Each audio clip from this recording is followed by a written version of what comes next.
John C. McGinley, big-time actor, and he stars in Stan on IFC. It's Stan Against Evil. Season 2 debuts November 1st on IFC.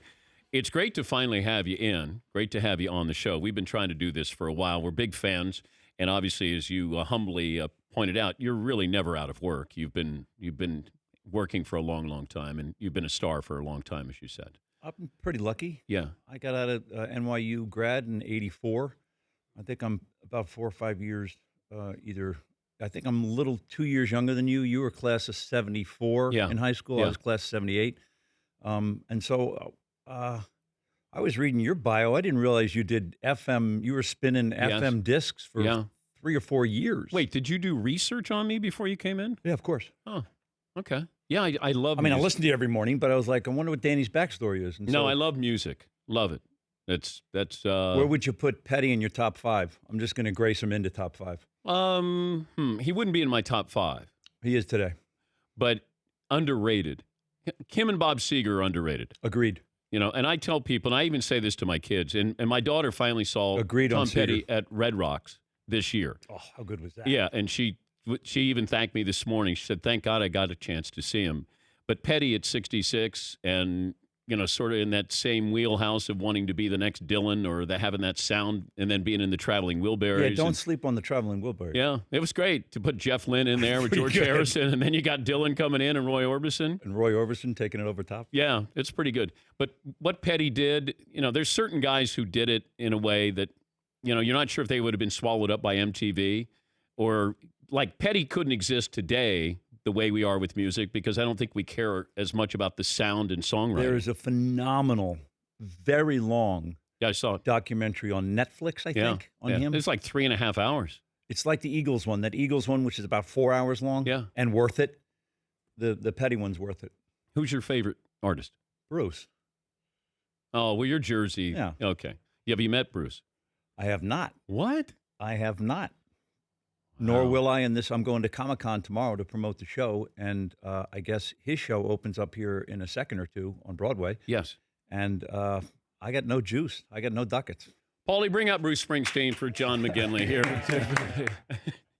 All right, tell me about Stan Against Evil here. Stan Against Evil is Archie Bunker fighting witches, and I'm Archie Bunker. Got the left. And it's created by one of the big guns in The Simpsons writing room, Dana Gould, and so it's very subversive. The hero is a total anti-hero. All he wants to do, the mission I gave him the first year, while all these witches are invading him, is he just wants to be in his chair with about 20 beers watching the History Channel. And so whenever he's not in his chair with 20 beers watching the History Channel, he's in the wrong place at the wrong time doing the wrong thing. And so he encounters a witch, he takes a pipe and bashes it over the head. What else are you going to do? He's Archie Bunker fighting witches. Archie Bunker couldn't be made. All in the Family couldn't be made now, right?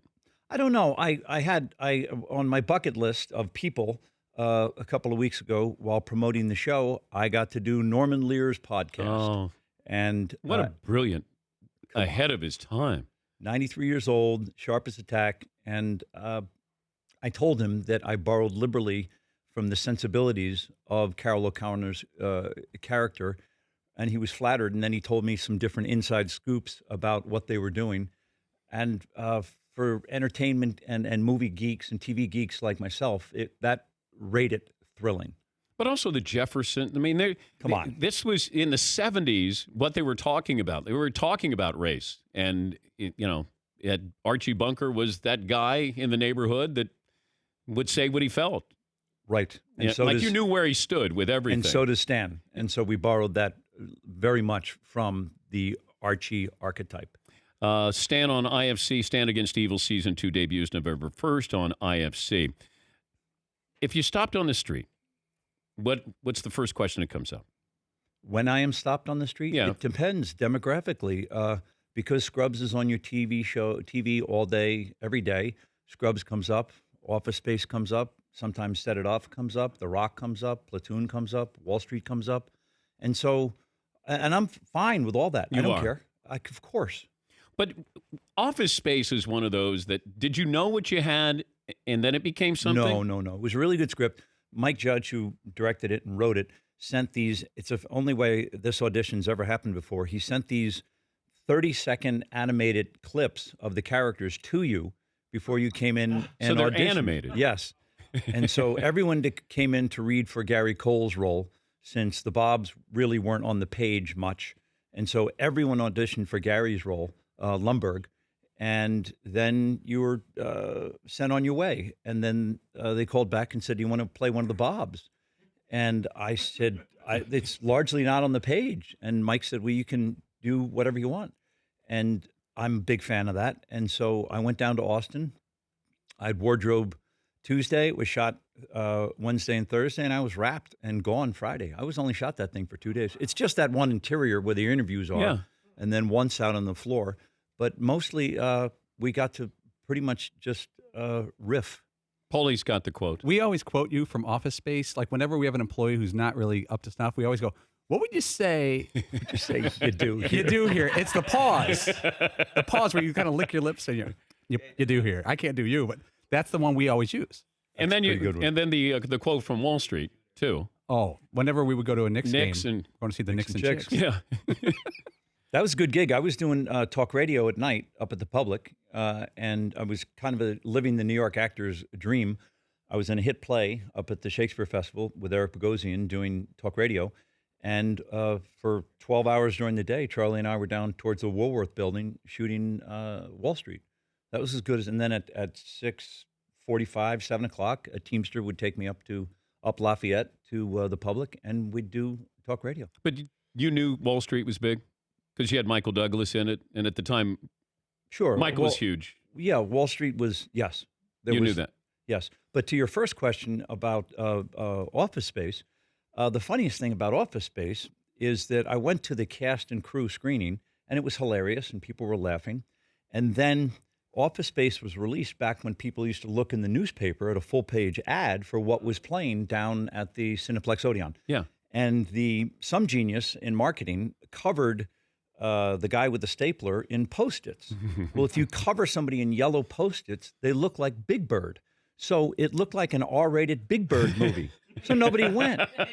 It was a dog with fleas. It was tagged. Nice move. Although I would go see an R-rated Big Bird movie, I think, just to see what you could pull off there. Nobody else did. You work with Oliver Stone, what, 6 movies? I have. Okay. The difference in Oliver Stone and somebody else is what? The biggest thing. Oliver's creative. You know the blinders the Kentucky Derby horses wear?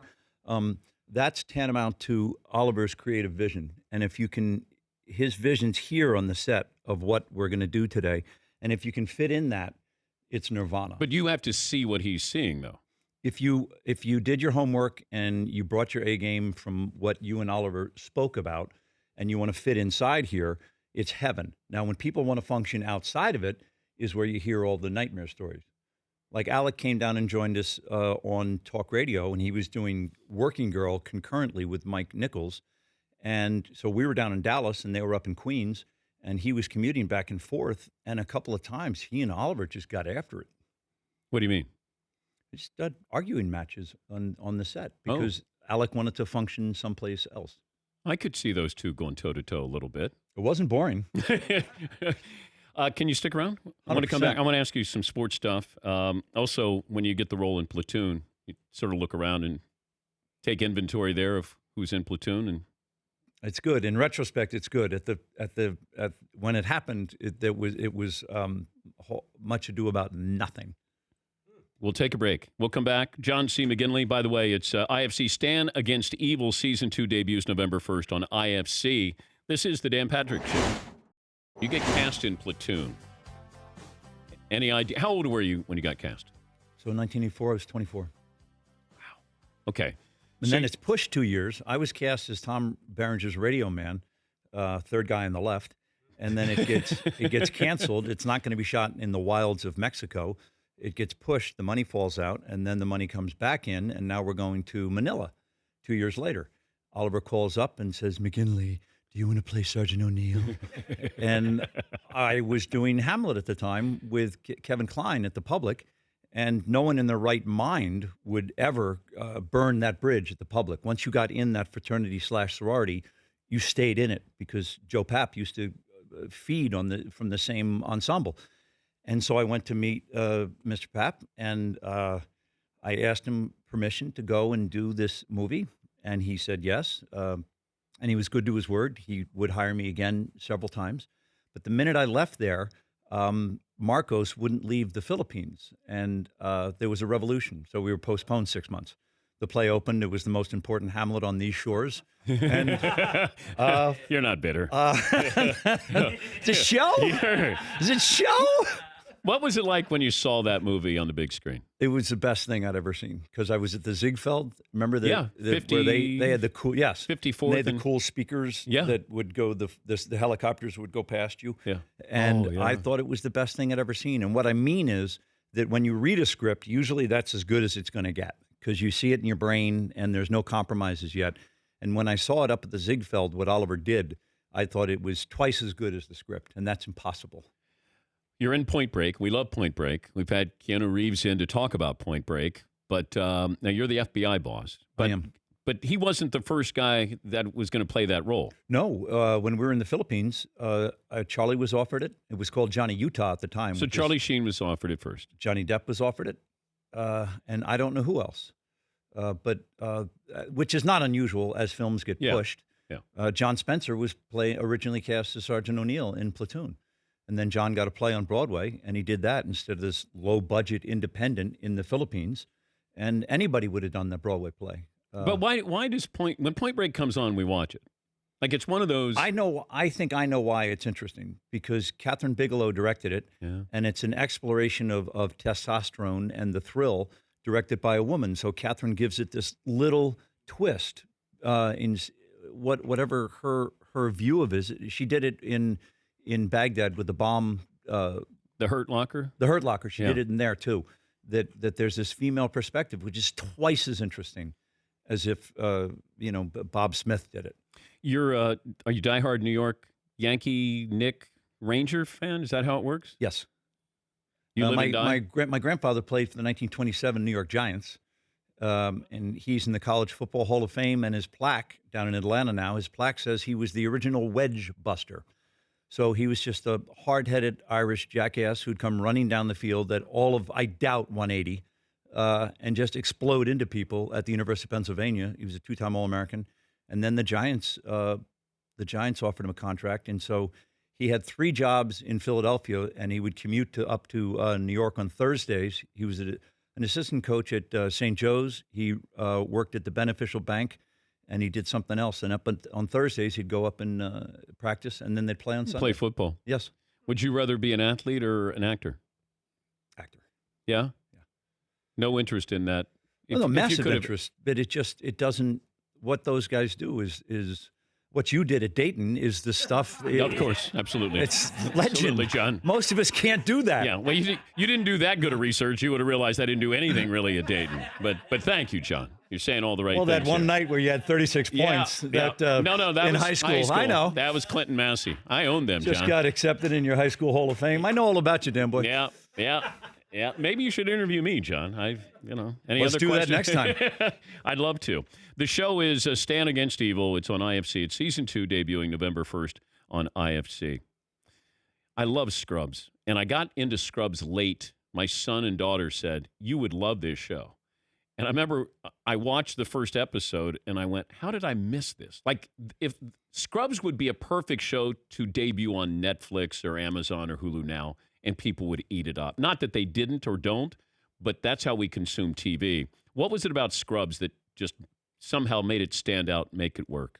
I think just like we were talking about Norman Lear earlier, that in TV, in episodic television, where there's 22 episodes, there has to be some central figure in the engine room who's driving it.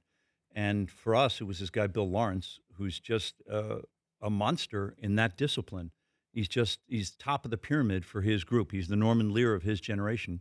And we have the next version of that on Stand Against Evil in Dana Gould, the guy who was in the Simpsons writing room. And you have to have that man or woman driving the thing.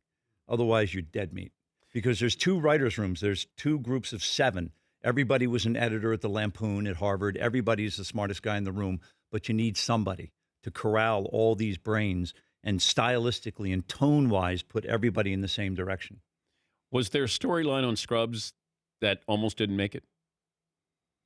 I don't know. On 9/11, happened our second week back in after the pilot. You shoot the pilot in March, and then you get picked up, and then we went to work in September, end of August. And that second week, Sean Hayes came and visited us as a guest star, and that one almost didn't come together. It was everybody was pretty shattered. But it was so snarky. Like it was like a story within a story within a story. Almost, it felt like. Yeah, I think again, tone-wise, what Billy was able to do was to make it snarky, but then all of a sudden there was a heart pulsing in there too, and that could just destroy you. You said driving in that you heard something in my voice. Well, you've fallen into this rhythm where, just like back to Office Space, what Gary Cole did in Office Space, a couple of times with some of the fellas, you gave him this routine. Yeah. And I have to do that now as we say goodbye to John C. McGinley. Stand Against Evil on IFC. John, thank you for joining us. My pleasure. The Dan Patrick Show, weekday mornings on Audience.